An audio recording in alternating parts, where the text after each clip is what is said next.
कांग्रेस का इसमें कोई हाथ नहीं है। जो लद्दाख में जो भी हुआ, 4,000 यूथ को एक इकट्ठा करना, ये वहां पर भी कांग्रेस के बस की बात नहीं है। कांग्रेस, हम्म। बीजेपी, आप, मिस्टर हम्म। उमर अब्दुल्ला की पार्टी, सारी पार्टीज आई थी जिन्होंने सोनम को वो हम्म। एमपी बनाना चाहते थे। एक तरफ से हम किसी भी पार्टी को नहीं बिलोंग करते, और सेकेंडली हम हर पार्टी के साथ हैं। सोनम ने कहा था कि आप मुझे आज हम्म। बेशक जेल में ले जाओ, लेकिन हम्म। सोनम वांगचुक जेल के अंदर उतना ही आपके लिए डेंजरस होगा जितना बाहर है। कुछ भी ऐसा नहीं उनको गलत मिला, तो इसलिए उनके पास और कुछ नहीं था। जब और कोई ब्लैकमेल नहीं चला और कोई दबाव नहीं चला हमारे ऊपर, तो अभी जो उनके पास फ्रीली अवेलेबल था, एनएसए जैसा डरावना एक्ट।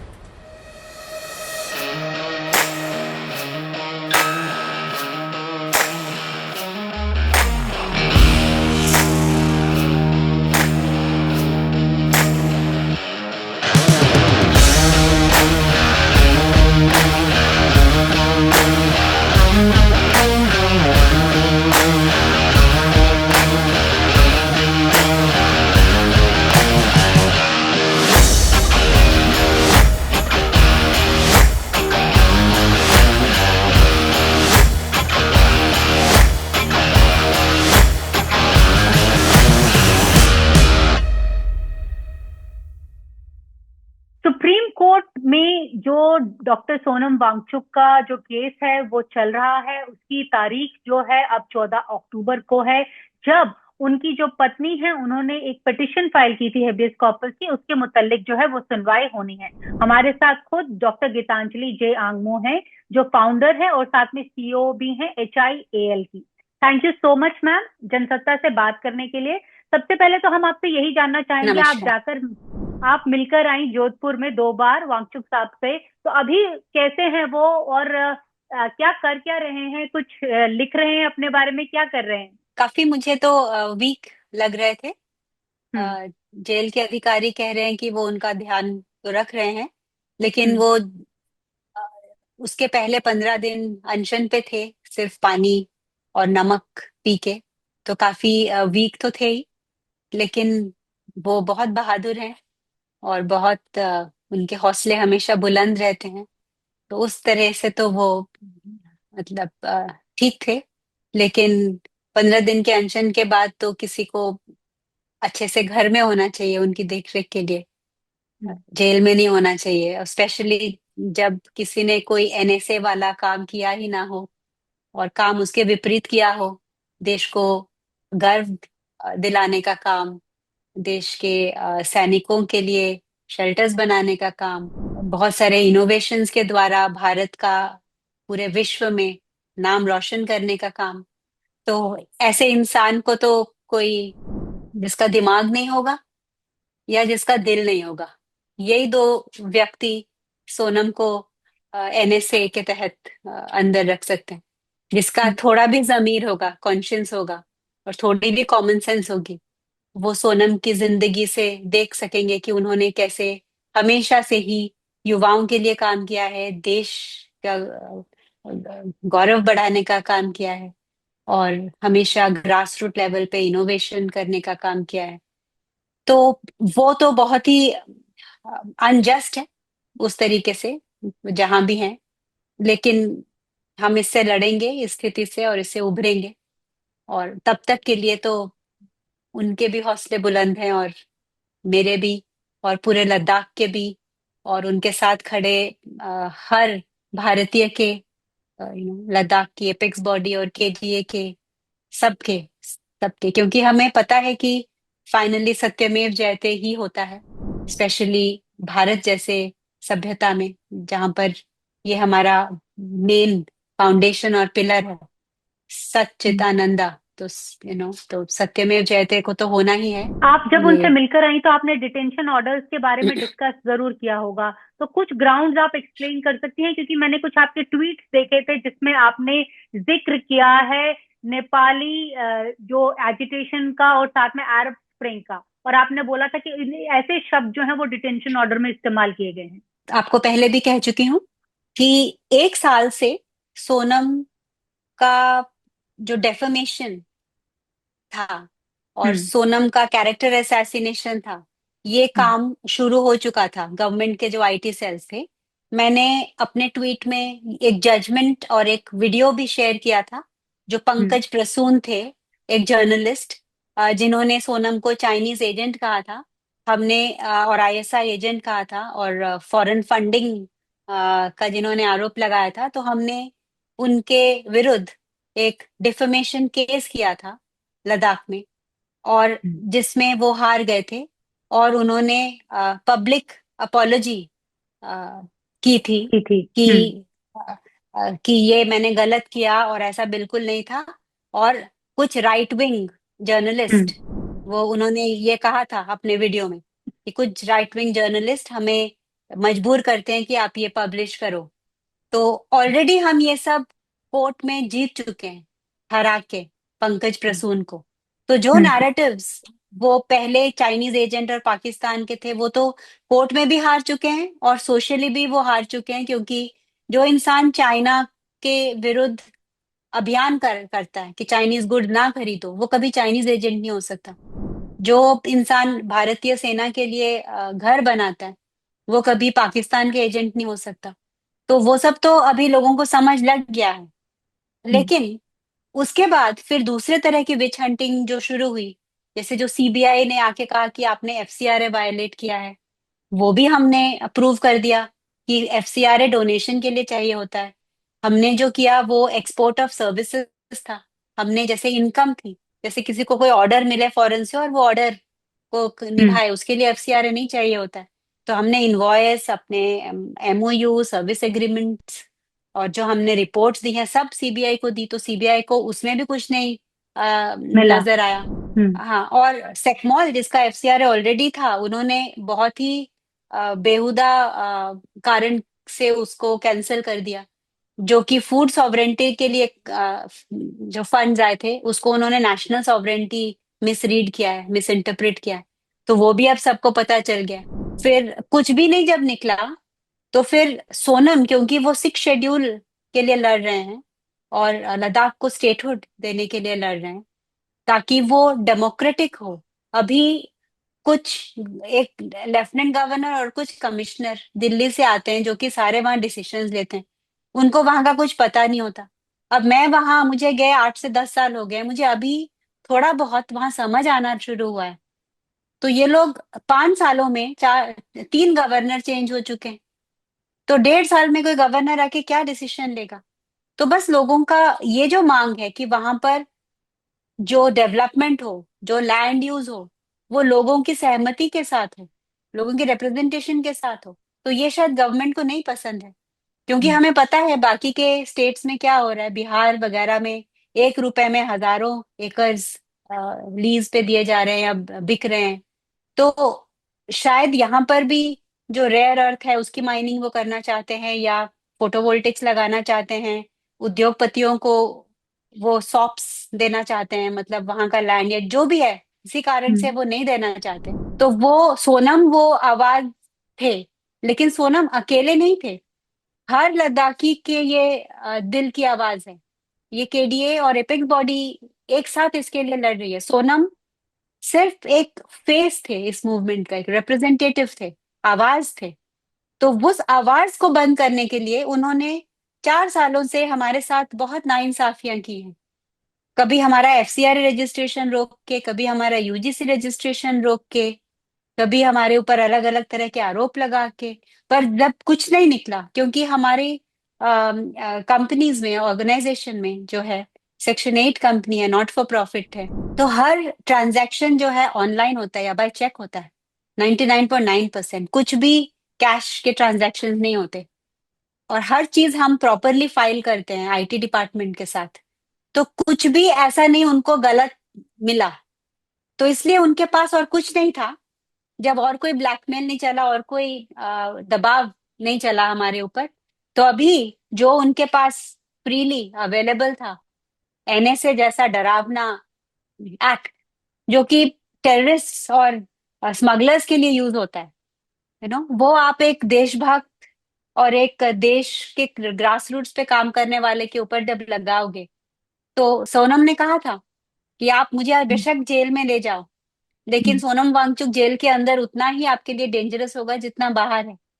इनफैक्ट लोग तब और समझेंगे कि आप कैसे नाइंसाफियां कर रहे हो लोगों के साथ। आप डेमोक्रेसी में होते हुए भी आप लोगों की वॉइस को दबा रहे हो।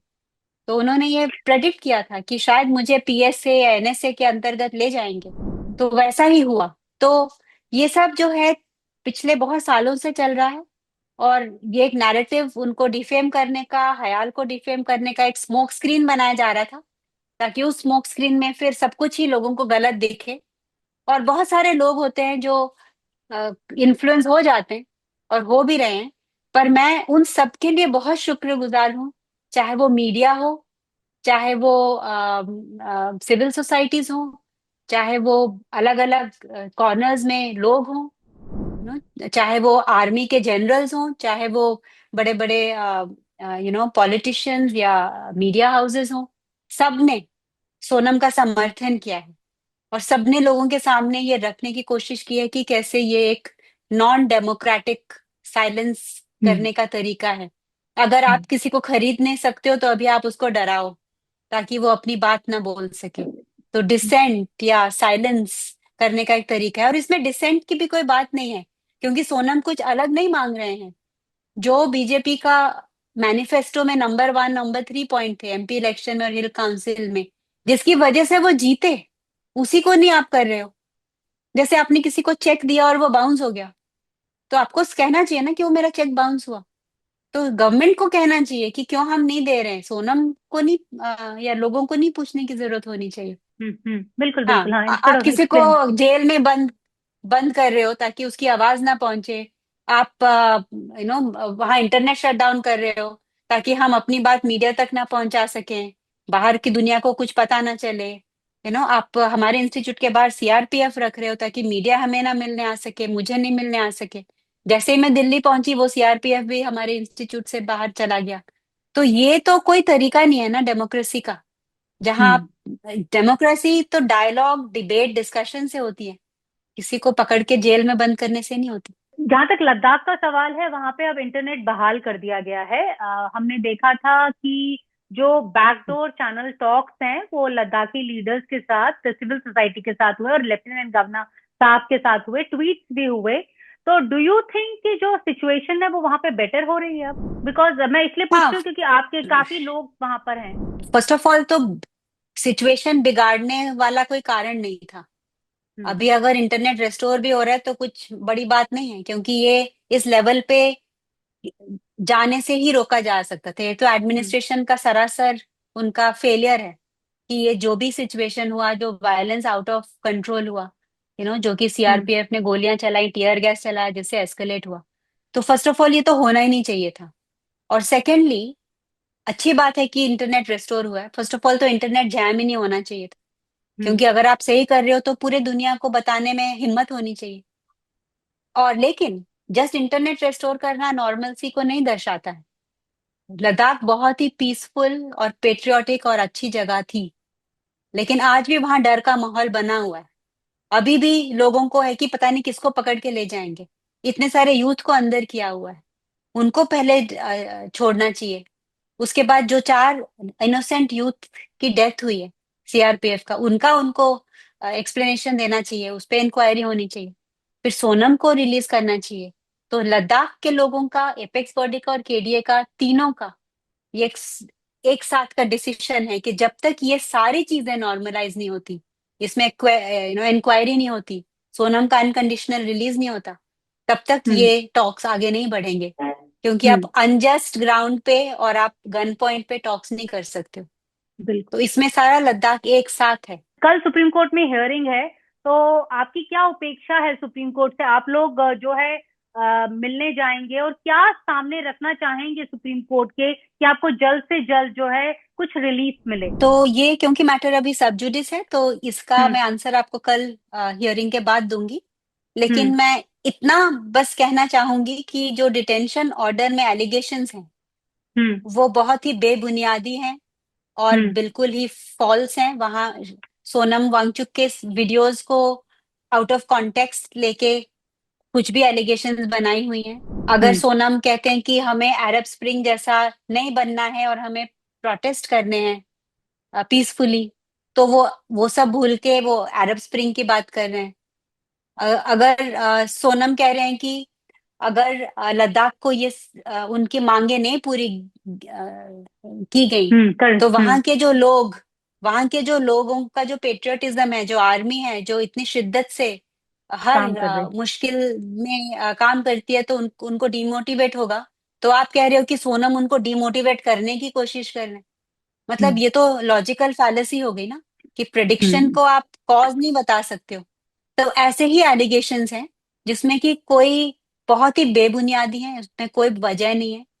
और उसको हम सबको एक एक करके चैलेंज करेंगे, और पूरा देश देखेगा कि कितने फ्लिम्जी कारणों के कारण, कितनी बेबुनियादी कारणों के कारण आपने एक इतने देशभक्त को, एक इंसान को जो कि ग्रास रूट पे इतना अच्छा काम कर रहा था, आपने उसको एनएसए में ले लिया है। तो ये एक बहुत नेगेटिव मैसेज है सारे यूथ को, कि अगर हम एक साइंटिस्ट, एक इनोवेटर, एक एजुकेटर, एक हम्म। सोशल रिफॉर्मर, यू नो अगर को ये उसका हाल हो सकता है, तो कोई यूथ क्या मोटिवेटेड होगा सेल्फलेसली ऐसे काम करने को? तो ये आप एक बहुत बिल्कुल। गलत मैसेज भेज रहे हो। और उनको शायद ये पता नहीं था कि इतना मिसफायर करेगा, क्योंकि अपने टेन्योर में उन्होंने जीडी अग्रवाल जैसे लोगों को ऐसे ही अनशन में बिना परवाह किए उनको देखा कि कुछ बैकलैश नहीं हुआ, तो हम शायद कुछ भी कर सकते हैं। पर इस बार ऐसा नहीं होगा, क्योंकि सब लोग जाग गए हैं, सबको दिख रहा है कि ये केस कितना अनजस्ट है। और ये सबसे एक काला धब्बा माना जाएगा लद्दाख की हिस्ट्री में और इस कंट्री की हिस्ट्री में, कि आप एक डेमोक्रेसी, जो कि इंडिया का राइट है, हर रीजन का राइट है, वो मांगने वाले लोगों के ऊपर आप ऐसा अन्याय कर रहे हो और ऐसा वायलेंस कर रहे हो।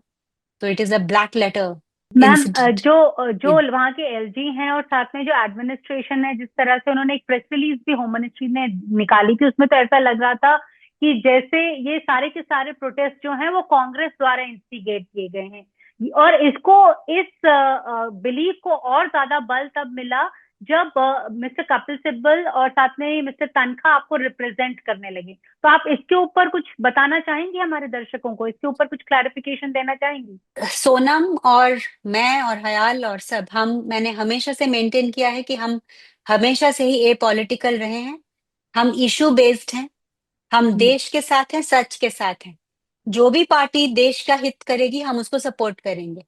तो बीजेपी ने जब 6 शेड्यूल अपने मैनिफेस्टो में रखा, तो सोनम वांगचुक ने बीजेपी को जिताया सपोर्ट किया। हम्म। पूरे लद्दाख के साथ और सपोर्ट हम्म। किया। लेकिन आज वही बीजेपी अगर अपने वायदे से मुकर रही है, तो सोनम वांगचुक उनको क्रिटिसाइज भी कर रहे हैं। तो यही होना चाहिए एक नागरिक का कर्तव्य, कि वो किसी भी गवर्नमेंट के लिए एक शीशा बने, ताकि हम्म। वो सही रास्ते पे चल सके। तो हम्म। इसमें यह ना कांग्रेस का हाथ है ना कुछ है। लॉयर्स की हम्म। सिलेक्शन भी मेरिट पे हुई है, और जो वहां पर प्रोटेस्ट भी हुए हैं वो भी ऑर्गेनिकली एस्केलेट हुए हैं। और सोनम ने अपने वीडियो में भी ये कहा है कि कांग्रेस का इसमें कोई हाथ नहीं है, जो लद्दाख में जो भी हुआ। 4,000 यूथ को एक इकट्ठा करना, ये वहां पर भी कांग्रेस के बस की बात नहीं है। ये उनका ही अंदर का जज्बा था, यूथ का। क्योंकि एक दिन पहले 2 लोगों को हॉस्पिटलाइज किया गया, फिर वो देख रहे हैं कि सोनम का 10 सितंबर से उन्होंने फास्ट शुरू किया और 6 अक्टूबर की डेट्स मिल रही हैं। बाद में जिस दिन ये हुआ, तो जल्दी से उन्होंने कहा कि हम तो 26 27 की डेट्स दिए थे, पर वो नहीं था पहले, वो हम्म। अक्टूबर 6 की डेट दी थी। मतलब वो चाहते थे 1 महीने तक लोग अनशन पे बैठे रहे। फास्ट करें। तो ये सब, हाँ, तो ये सब चीजें ऑर्गेनिकली हुई हैं, किसी ने नहीं करवाई हैं, ना कांग्रेस ने ना किसी ने। इसको हम पॉलिटिकल मुद्दा ना ही बनाएं तो ठीक है। क्योंकि हम्म। सोनम को अगर पॉलिटिक्स में इंटरेस्ट होता, तो हर बार एमपी के इलेक्शन में हर पार्टी उनको आके मिलती थी कि आप हमारा कैंडिडेट बनिए। और 2 बार उन्होंने एमपी के पोजीशन से लड़ने को ही मना किया है। तो कौन हम सी पार्टी आई थी पॉलिटिकल, दोनों? कौन सी पार्टी आई थी मैम? सारी सारी, कांग्रेस, हम्म। बीजेपी, आप, मिस्टर हम्म। उमर अब्दुल्ला की पार्टी, सारी पार्टीज आई थी जिन्होंने सोनम को वो हम्म। एमपी बनाना चाहते थे। लेकिन उन्होंने कभी भी एक्सेप्ट नहीं किया, क्योंकि वो कहते थे कि मैं इनोवेटर हूँ और टीचर हूँ, और मैं हम्म। यही काम मुझे अच्छा लगता है और ये मुझे आता है। बहुत जने हम्म। हैं जो एमपी बन सकते हैं। तो हमारा किसी के साथ, एक तरफ से हम किसी भी पार्टी को नहीं बिलोंग करते, और सेकेंडली हम हर पार्टी के साथ हैं, क्योंकि हर पार्टी जो इंडिया के लिए अच्छा करना चाहती है। तो हम भारत के साथ हैं और हम सत्य के साथ हैं, और जो भी भारत और सत्य के साथ रहेगा हम उनके साथ हैं। तो इसको, मेरी ये गुजारिश है कि इसको एक राजनीतिक और पॉलिटिकल मुद्दा ना बनाया जाए। और जो लद्दाख सिख शेड्यूल भी चाहता है, वो भी कोई एक पॉलिटिकल मुद्दा नहीं है, वो एक कॉन्स्टिट्यूशनल राइट है। ओके। और वो बीजेपी ने उसको अपने मैनिफेस्टो में रखा था, ठीक है, लेकिन ये कॉन्स्टिट्यूशनल राइट है। इंडिया एक डेमोक्रेटिक कंट्री है, हर रीजन के पास डेमोक्रेटिक वे ऑफ इलेक्टिंग और रिप्रेजेंटेटिव होना चाहिए। तो कोई इसमें पॉलिटिकल हम तब कहते हैं जब हमारा कोई एजेंडा होता है पॉलिटिकल। लेकिन जब आप इशू बेस्ड होते हैं तो आप किसी ना किसी पॉलिटिकल पार्टी के साथ या तो अलाइन होंगे या आप अब नहीं होंगे। पर हम्म। उसको नहीं मुद्दा बनाना चाहिए, इशू को मुद्दा बनाना चाहिए, हम्म। और देश को और सच्चाई को मुद्दा बनाना चाहिए। और ये मैं बिल्कुल। बहुत साफ से सबको बताना चाहूंगी कि प्लीज सोनम के और सिक्स शेड्यूल के इसको एक, मतलब एक राजनीतिक एजेंडा और ये पॉलिटिकल ये ना बनाया जाए। ये एक बहुत ही एक कॉन्स्टिट्यूशनल मुद्दा है, और एक जो बेसिक फंडामेंटल राइट है, ये एक ह्यूमैनिटेरियन मुद्दा है। ये ले पिक्स बॉडी और कारगिल डेमोक्रेटिक अलायंस ने बोला है तब तक बातचीत नहीं होगी जब तक मिस्टर वांगचुक को रिलीज नहीं किया जाएगा। आपको क्या लगता है कि क्या यही वे फॉरवर्ड है डायलॉग के लिए कि पहले शर्त रखो और उसकी फिर आगे चलो? ये आखिरी सवाल है ना।